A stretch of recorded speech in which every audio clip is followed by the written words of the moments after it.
Bienvenue à toutes et à tous sur les antennes de l'Intelligent TV. Nous sommes toujours dans notre studio ici à l'hôtel des parlementaires de Yamoussoukro dans le cadre de nos émissions relativement à la fête de l'indépendance de la Côte d'Ivoire. Et nous sommes avec le président de la Fédération ivoirienne de football, M. Idriss Yassine Diallo. Bonjour, président. Bonjour Khalil. Merci d'avoir accepté notre invitation. C'est un plaisir d'être là. Alors, président, vous êtes là pour la fête de l'indépendance qui va se tenir à Yamoussoukro. Sentiment? D'abord, féliciter l'Intelligent TV qui a pris l'initiative de monter tout un studio ici. Je ne m'attendais pas à trouver ça en arrivant. Donc, vous êtes une équipe dynamique. Merci. Qui sait toujours saisir l'événement, puisque j'ai été informé aussi que vous avez fait la meilleure couverture de l'élection de la Fédération ivoirienne de football le 23 avril dernier. Bravo pour votre dynamisme. Je comprends aussi votre jeunesse, c'est bien. Je vous encourage. Alors, je suis ici à Yamoussoukro avec toujours beaucoup de joie. Vous savez que Yamoussoukro est une ville qui a une forte symbolique pour tous les Ivoiriens en général, et pour moi en particulier, puisque c'est ici que j'ai été élu le 23 avril dernier. Et c'est ici aussi que les éléphants ont joué leur premier match de la CAN et ils ont obtenu la victoire au stade où nous allons jouer tout à l'heure. Donc c'est toujours un réel plaisir d'être à Yamoussoukro, dans la ville de Nana Houphouët-Boigny, dans la ville de notre président, premier président. Alors on parle d'indépendance, on voit le président de la FIF à Yamoussoukro. Les raisons? Alors les raisons sont simples, c'est que le gouvernement a souhaité organiser une rencontre de football. Et quand on dit football, on dit Fédération ivoirienne de football, c'est notre responsabilité. Donc je suis là avec toutes mes équipes depuis hier pour préparer l'organisation du match. Il y aura deux matchs d'ailleurs. Il y aura un premier match qui va opposer le gouvernement à la jeunesse, un petit match amical de 30 minutes, je pense qu'ils vont s'amuser. Et puis il y aura un second match qui va opposer le Sporting Club de Gagnoa à la sélection du Chan. Voilà. D'accord. Gagnoa, les éléphants locaux. Pourquoi ces deux équipes ont été choisies? On est habitué au Classico Africa Sec. Oui, non, vous avez raison. En fait, initialement, c'est vrai que la décision de jouer ce match a été prise un peu sur le tard. Donc quand M. le ministre des Sports nous a saisis pour dire qu'il devait y avoir une rencontre de football, on a saisi les deux équipes championnes, donc la SEC d'Abidjan, et puis la deuxième équipe qui allait jouer donc la Coupe d'Afrique, qui est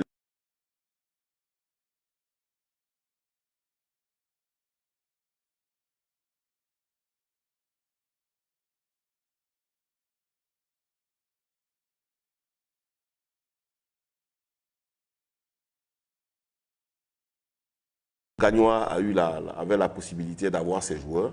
Donc on a un Gagnoa, et comme on a une équipe actuellement, les éliminatoires du Chan, donc avec les locaux, équipe qui a d'ailleurs joué 2 matchs amicaux déjà au Togo. Donc on a souhaité que cette équipe-là participe à l'événement. C'est pour ça qu'on a ce match un peu hybride entre une équipe nationale et un club.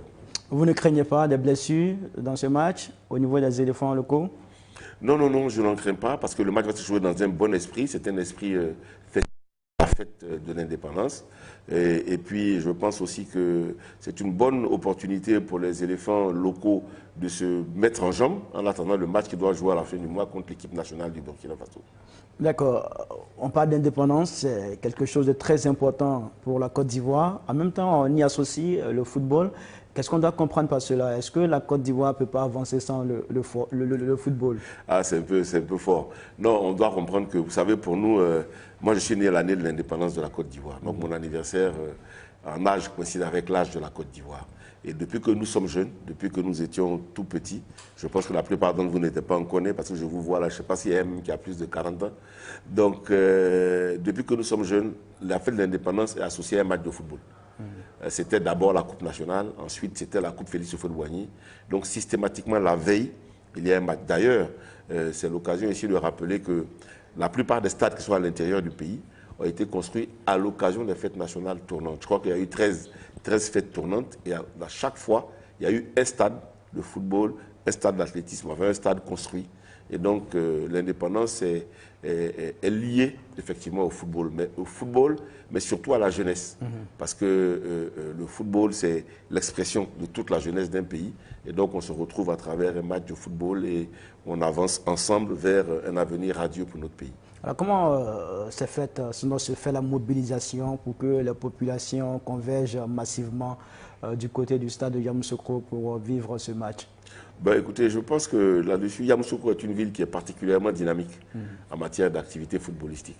Et comme c'est un événement festif, je pense que la télévision nationale et tous les organes nous ont aidés à mobiliser pour que ce soit une belle fête. Je crois qu'il y a plusieurs événements. Il y a le match de football cet après-midi et puis ce soir, il y a un concerto. Voilà, donc il y a vraiment... tout est mis en œuvre pour que la population de Yamoussoukro profite parce que je pense que toutes les fêtes nationales de ces dernières années ont eu lieu à Abidjan. Donc, délocaliser à Yamoussoukro, c'est un symbole fort. Yamoussoukro est notre capitale administrative. Donc, le président de la République, le président Alassane Ouattara, je pense, a souhaité amener la fête ici parce qu'il y a les infrastructures, il y a les conditions, il y a l'environnement. C'est peut-être un signal aussi pour l'avenir. Parce que maintenant, on aura des stades à Korogo, on aura des stades à San Pedro, à Bouaké. Peut-être que l'année prochaine, le président va nous amener à Bouaké, pourquoi pas, pour la fête de l'indépendance. Vous avez parlé de l'infrastructure. Il y a le stade de Yamoussoukro qui a été construit. Ce stade a abrité un match des éléphants de Côte d'Ivoire, après des matchs de championnat de Côte d'Ivoire. Là, c'est des matchs de gala à l'occasion de la fête de l'indépendance. Est-ce qu'il faut comprendre que Yamoussoukro est en train de devenir le nid du football ivoirien? Je pense qu'aujourd'hui, oui. Je pense qu'aujourd'hui, oui. Parce qu'objectivement, à Abidjan, nous n'avons plus de stade de niveau. On n'a que les stades du Champrou et du Parc des Sports qui ont des pelouses synthétiques qui sont en train d'être faites. Donc le seul stade digne de ce nom aujourd'hui, c'est Yamoussoukro. Et donc ce stade qui a été donc, construit dans le cadre de la CAN est un magnifique joyau architectural qui répond, je dirais, aux normes internationales. Et pour l'instant, tant que nous n'aurons pas de nouveau stade, c'est ici qu'on va jouer. Mais je peux vous rassurer, puisque je suis moi-même membre d'une commission qui est présidée par son Excellence, Monsieur le Premier ministre, qui s'est réuni tous les jeudis pour travailler sur l'évolution et contrôler l'évolution des travaux de la CAN. Tout est mis en œuvre pour que tous les autres stades soient livrés au 31 décembre, malgré la date de report de la CAN.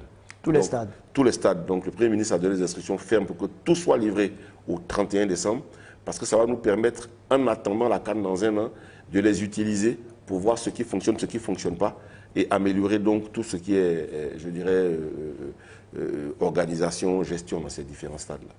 D'accord, c'est bien compris. Alors, je voudrais qu'on revienne un peu en arrière pour parler du match de gala entre le Sporting et les éléphants locaux. Il y a une équipe ici à Yamoussoukro FC.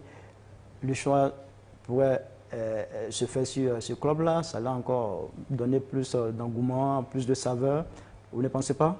Oui, c'est possible, mais qu'est-ce qui aurait justifié qu'on prenne Yamoussoukro FC par rapport à la... Je vous ai expliqué que, en général, c'est le champion contre le vice-champion ou contre le vainqueur de la Coupe. Yamoussoukro n'est ni champion de Ligue 1, ni vainqueur de la Coupe. Alors, Yamoussoukro FC est le club local, mais c'est une affaire qui est nationale. Elle n'est pas locale. Cette année? Pourquoi vous aimez les exceptions? L'exception, déjà, c'est le fait qu'on ait l'équipe nationale. Le président a fait une exception en délocalisant les festivités de la fête de l'indépendance ici à Yamoussoukro. Au niveau de la FIFA, on pouvait faire cela aussi. Je ne sais pas si c'est une exception. Peut-être que c'était un nouveau démarrage, le signal que le président nous donne. Oui. Je vous ai dit peut-être que l'année prochaine, on sera à Bouaké, peut-être qu'on sera à Korogo. Mais quand on prend ce genre de décision, nous, au niveau de la fédération, on essaie, je dirais, de faire les choses dans les normes. Je vous ai dit, c'est parce qu'on a été pris au dépourvu qu'on n'a pas pu faire. Sinon, c'était l'ASEC contre Gagnoa. Bon, donc l'ASEC n'étant pas disponible, Gagnoa est disponible, donc on prend Gagnoa. Et puis on prend notre équipe nationale qui prépare une compétition. Ça aurait pu être Yamoussoukro FC, mais on n'y a pas pensé parce que ça ne faisait pas partie. Ils ne sont pas en Ligue 1. Et donc, pourquoi aller chercher un club de Ligue 2, même s'il est le club chose? Par contre, je les encourage. C'est une équipe qui a fait un très bon championnat l'année dernière. Malheureusement, ils ont fini deuxième, ils n'ont pas pu monter. Mais je les encourage à commencer dès maintenant à travailler pour être prêts et puis monter dès la saison prochaine. Comment vous voyez ce club dans quelques années? C'est un club qui est bien parti. C'est un club qui est bien parti parce que les dirigeants de ce club ont décidé de mettre beaucoup de moyens. Ils sont en train de bâtir un centre, ils sont en train d'organiser leur équipe de façon sérieuse. Je suis convaincu que dans les prochaines années, c'est un club qui va compter en Côte d'Ivoire, comme le FC San Pedro, qui a été bâti sur San Pedro. Et j'encourage d'ailleurs tous les opérateurs économiques qui sont dans les villes de l'intérieur à s'impliquer dans le football. Je les encourage. Je félicite donc le groupe PFO, avec à sa tête Clyde Fakori, qui est le président. je le félicite et je l'encourage parce que pour nous, ce type de modèle-là prouve qu'on peut allier le business au football dans un environnement sportif qui va permettre au club de s'identifier à une région, donc avec un ancrage régional. Et c'est un bel exemple pour les jeunes, donc j'ai toutes mes félicitations et tous mes encouragements. Alors je voudrais qu'on parle un peu de la préparation des éléphants. Comment ça se passe?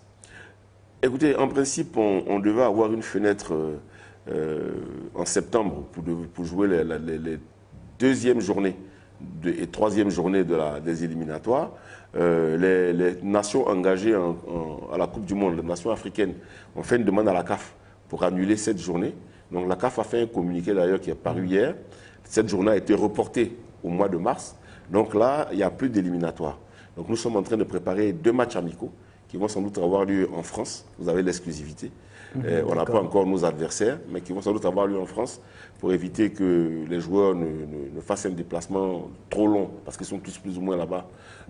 Et puis donc pour permettre à l'entraîneur de faire la deuxième partie de sa revue d'effectifs. Donc il y a des chances que c'est quasiment sûr qu'on ait 2 matchs au mois de septembre en France contre 2 sélections. Le mois de septembre, la Côte d'Ivoire va disputer 2 matchs amicaux. Tout à fait. Pour sa préparation. Tout à fait. Les adversaires ne sont pas encore connus. Ils sont connus, mais on n'a pas encore signé. Tant qu'on n'a pas signé. Ce sera des pays africains. Des pays africains. Africains, oui. Pourquoi pas de l'autre côté? Parce qu'il y a une journée de compétition européenne. Voilà, donc les clubs, les pays européens sont déjà engagés. D'accord, c'est compris. Alors, Président, nous sommes, je pense, à la fin de cette émission. Une dernière question. Allons-y. 100 jours après votre arrivée à la tête de la FIF, quel bilan? Ce n'est pas à moi de faire le bilan, c'est à vous. C'est vous qui voyez ce que j'ai fait, c'est vous qui voyez ce que je suis en train de faire. Donc, vous, quel est le bilan? Quel est le retour que vous avez des gens? Pour l'instant, je n'ai pas de retour. Mon mandat est 4 ans. Si je commence à avoir des retours au bout de 100 jours, comment je fais? Vous me jugerez dans 4 ans. Ce qui se passe maintenant, c'est un parcours normal. Donc je n'entends pas. Si quelqu'un me dit aujourd'hui que mes 100 jours ont été parfaits et que je suis content, c'est que je n'ai rien compris. Si quelqu'un me dit que mes 100 jours ont été mauvais, que je suis perturbé, c'est que je n'ai rien compris. J'ai été élu pour 4 ans. On fera mon bilan dans 4 ans. D'accord. Alors, Président, vos vœux à la Côte d'Ivoire? Eh bien, que notre pays se consolide, que notre pays se réunisse autour du chef de l'État, qui aujourd'hui est en train de faire un travail de ramener la paix. Nous savons que le président Bédié est invité, nous savons que le président Gbagbo est invité, nous entendons qu'ils seront tous présents pour montrer une Côte d'Ivoire unie. C'est ça qui est important. Si nos leaders sont unis, que notre pays est uni, la jeunesse qui est derrière, parce que c'est vous qui comptez, vous qui avez aujourd'hui moins de 30 ans, moins de 40 ans, la Côte d'Ivoire, nous on l'a bâtie pour vous. Donc mon vœu, c'est de voir que notre pays soit uni, soit fort, et que nos enfants et nos jeunes comprennent qu'on est réussi que dans le travail, dans la rigueur et avec sérieux. Aucune réussite n'est faite sans effort. Et les efforts peuvent ne pas porter, mais quand on les maintient, on obtient un résultat. Donc je prie pour que tous les jeunes Ivoiriens comprennent ça et que tous les jeunes Ivoiriens se donnent la main dans leur secteur respectif, avec leurs compétences. Parce que notre pays est un pays qui regorge de compétences et de qualité. Donc il faut qu'on les mette en œuvre.